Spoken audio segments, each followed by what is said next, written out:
Hello mga langga! So, ngayong gabi, samahan niyo ulit kami at tayo ay kakain dito sa Casa Real.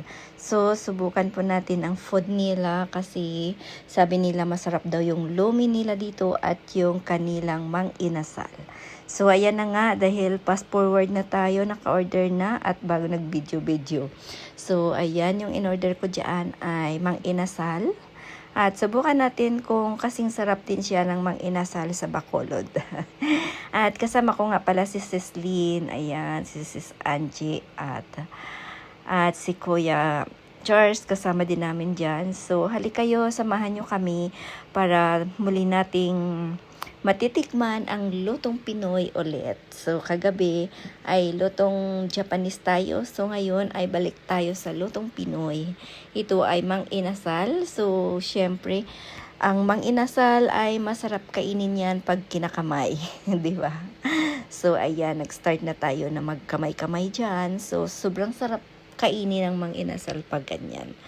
At syempre sa ganitong init ng panahon ay kailangan natin ng kailangan natin ng malamig-lamig na restaurant para kumain tayo dyan. So, yes, sa mga gusto palang matikman ang mang inasal ng Casa Real, masarap po siya at pwede kayong magpunta dito. Malapit lang po yan. Dito lang po sa Calle Paloma.